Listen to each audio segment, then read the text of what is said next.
In this video, or these coming videos, I'm going to show you how to use FilePro. It's an interesting program. There's not too many YouTube channels about this program. I believe I'm like the only one making videos in 2025. It's kind of an under the radar program that not many people know about, but it's been around forever. If you head over to their Wikipedia page, you can see that FilePro is for medium-sized businesses and those businesses who need just a customizable, powerful database package. So FilePro is pretty old. You probably might have seen it in the 1990s, and the code that you wrote in the 1990s will still be relevant today. There hasn't been too many changes. One of the changes that has happened is you can do PDFs, you can do XML, you can do JSON, and SQL. So to pick up a copy, you can head over to fptech.com, and scrolling down, I'm using the filepro.dev version, and also the fpSQL. So later on, I'm going to show you how to use SQL and FilePro, and you can transfer your SQL skills over to FilePro. I also have another YouTube channel called Code Fourth, where I teach you how to use the Forth programming language. It's kind of an obscure language compared to C, C++. So I'm going to keep it separate, and that's why I'm starting this new channel. On this new channel, I'm going to talk about Purebasic and the FilePro programming language. So if you're interested in Forth, go check that out. So one of the best things about FilePro is that it's offline. So you pay a one-time license fee and it's yours forever.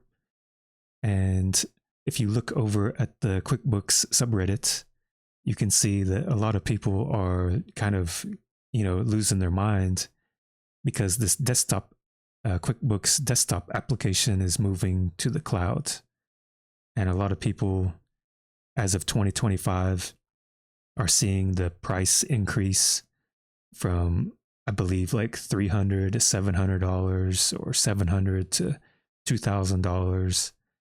And you can just read all about this on the QuickBooks subreddit. So I think FilePro is actually a good solution because you can do the full business cycle on the software. You can do invoicing, you can create PDFs, you can do payroll, accounting, and pretty much, it's just for, medium-sized businesses and things like that. So I think this software, even in 2025, is still relevant. I've set up a inventory demo. We'll just pretend like we're tracking printers for a university, but you can substitute this for anything that you're tracking inventory-wise. So we'll come over to B, Inquire, Update, and Add.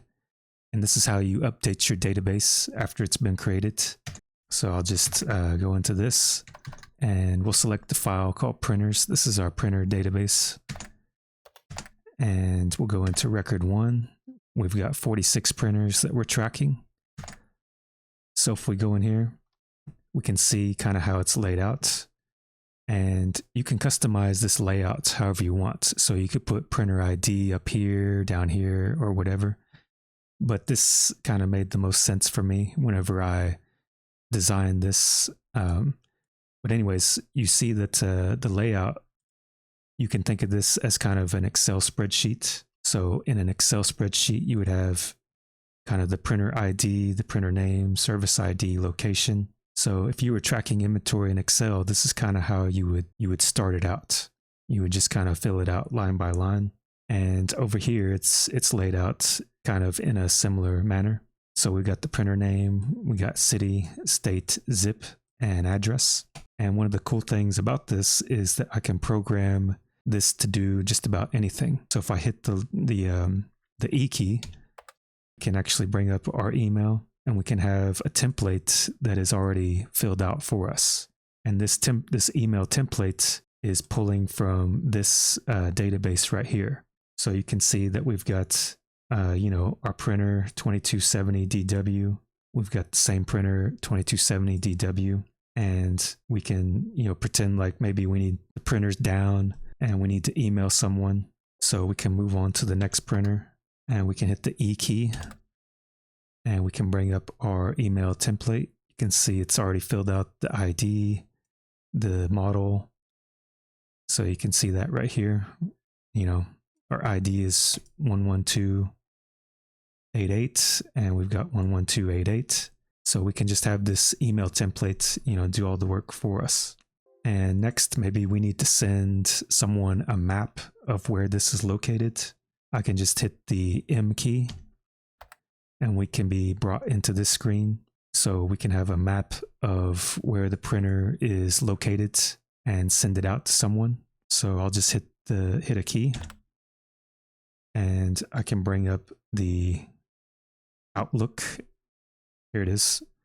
So Outlook will come up and it will attach a screenshot of the map to the email. Maybe we want a more detailed map. So I hit another key and we can see that if I hover my mouse, it's actually pulling from the database. So we see, BP B550WD. So we got that over here. And we can program, our own little map system. So let me find a different printer, bring up the map, and I can have this program to, pull from the database. So I could populate this whole map with whatever I want. It would just make it easier, for people who need to navigate to the printer. And if you want to know how this is made, it's made in Purebasic. So again, that's another language that I'm going to cover. Let's say we want to do some reporting on that inventory. We can pull up fpSQL. So it's down here. And I've already got something loaded up. So I created this query called test. And basically this, if you're familiar with SQL, we're just using SQL commands and we're telling it that we want the printer ID, column, the model, state, and location. And we want to pull from the printer's database where the printer value is less than 1,000. So we want to know what printers are under $1,000. So I'll hit enter. And you can see that we've got quite a few printers that are, under $1,000. And we can, easily update this. Maybe we want to, tell me all the printers that are more than $2,000. So if I hit enter or escape to save and then enter, we can see that we can pull all the printers that are greater than, $2,000. And let's say we want to print out this report. You can see down here, we have an option to send it to the printer. So if I hit P, it'll bring up the Atlantis editor. And this is what they call a WYSIWYG editor. That means what you see is what you get. So whatever you see here is what will be printed on the paper. So this is really handy if you want to make some touch-ups. They have templates, so you can modify this and have your own company logo up here, and it will just automatically fill this out for you. I'll show you how to do that. For right now, we're just going to go to print, and we'll just print it to PDF. I'll call it just test. So I've got the folder pulled up and it's saved. Just double click it and we'll open it up. And here it is. So we can just save to PDF. We can have our own custom logo up here so we don't have to do anything extra. You can also save your queries so you don't have to, keep typing this in, and you can pretty much do all the SQL stuff that you would normally do. In FilePro, they also have built-in tutorials. If you go to F, FilePro Utilities menu, you can see they have down here tutorials and samples. They support OBDC. TCP/IP is if you want FilePro on multiple computers, and if someone updates FilePro in another location, another building, you will also see the changes. So you can put this on a server and everyone can put in information and see everyone's changes. In the tutorials, you can build an invoicing system. So you can invoicing and do things like that. So, this is their basic kind of invoice that they have. I can show you how to do a more advanced one. So there's that. Next, we have the SQL samples. If you don't have a license, you won't see this part, so you'll have to buy a license. I'll just show you a few of these demos. So if you're tracking sales, this is also useful to track. You can track multiple locations, multiple states, and so on. So those are a few. As you get farther in the demos, they will get progressively harder. So, you know, we've got 8. So which territories have 2 or more salespeople? You can get, I would say with this stuff,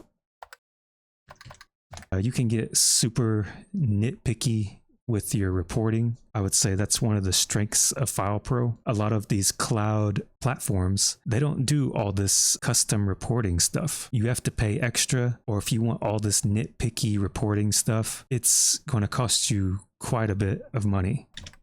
So there's that. Next, I'm going to show you if you want to follow a YouTube series on this that's already up, you can head on over to fptech Ohio. That's where they're based out of. You can subscribe to their channel, and they've got a ton of tutorials where you can build your own invoicing system. I've already went through all of this, and it's still relevant today in 2025.